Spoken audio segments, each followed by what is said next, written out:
I'm tired.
That's me. And you're probably wondering how I got myself in this situation. Just kidding.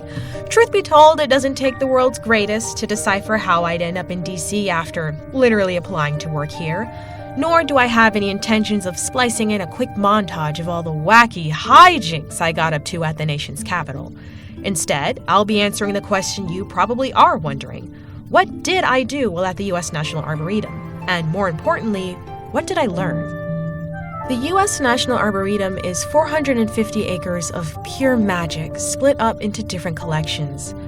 Right by the entrance is IG, the Introductory Gardens, and behind that is Bonsai.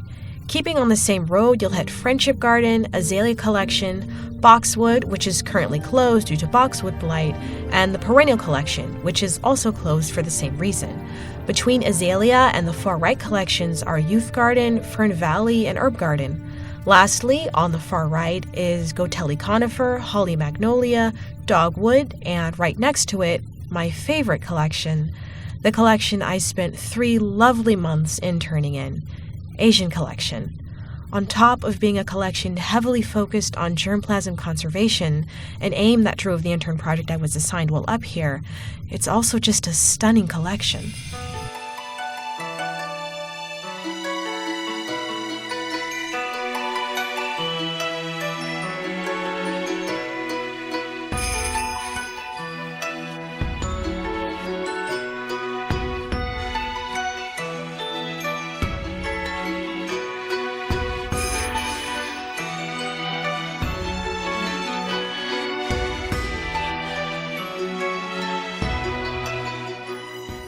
Because the Arboretum is open to the public, it's important to make sure the visitors have a safe experience.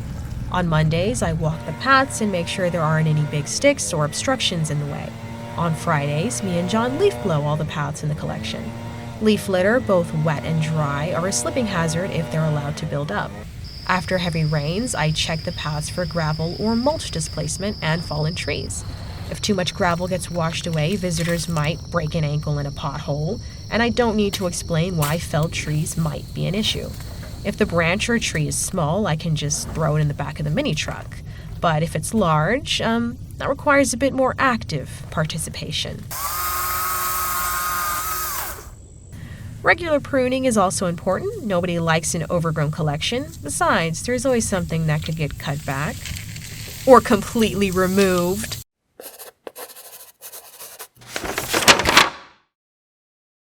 A big part of maintaining a collection is getting rid of weeds, whether it be pulling porcelainberry off of accessioned material. Wait, hold that thought. So I realize I've mentioned accessioned material before, but I haven't really explained what it means for a plant to be accessioned.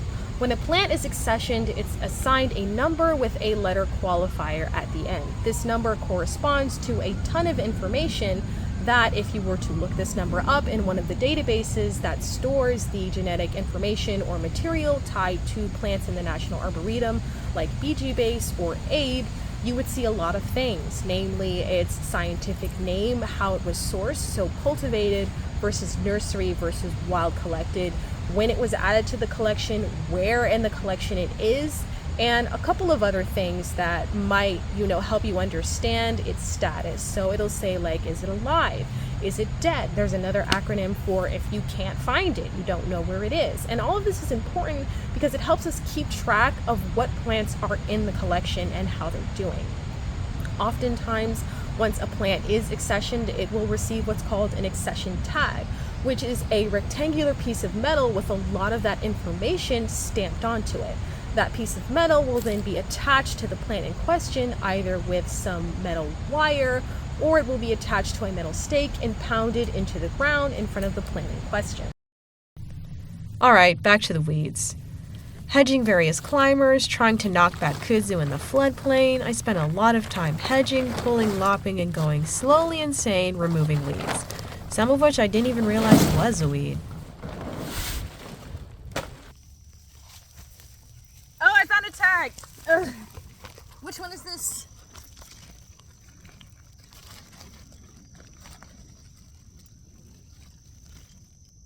H9?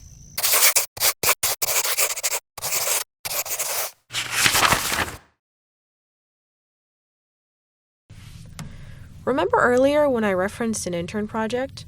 Well, what I didn't tell you was that they can either be individual or a group effort. Summer 2022, all the interns had the same project, inventory, and, understandably, not everything got found. Some of the areas where the accession in question should be are really overgrown, and even Google Images doesn't have a picture of every species. On Fridays, after leaf blowing, me, John, and Kamala would walk through the beds and look for the missing accessions. After all, you can't conserve germplasm if you have no clue where the plant you're conserving is. Speaking of germplasm,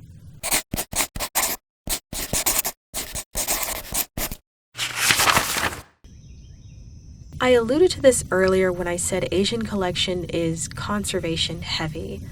The U.S. National Arboretum's living collections, or gardens, are a part of the National Germplasm Plant System, NPGS, administered by the USDA's Agricultural Research Service.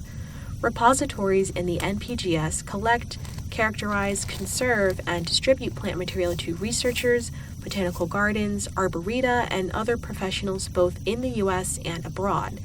So, as you can probably guess, the more rare or wild a plant is, the more emphasis there might be on keeping it alive and healthy, versus a nursery plant that you could easily replace if it were to die.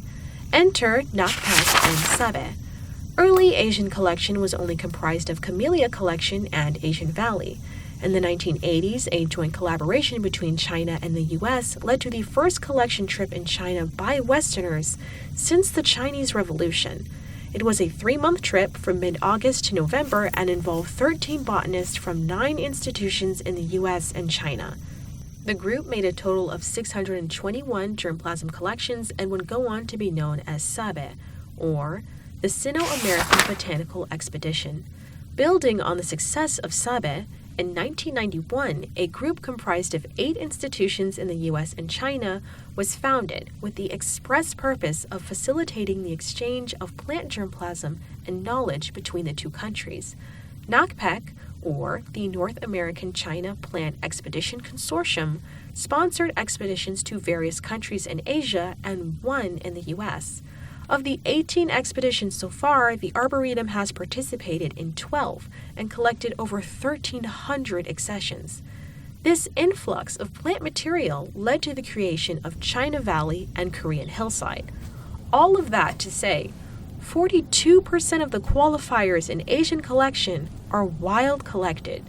So naturally, keeping the plants healthy is kind of a big deal.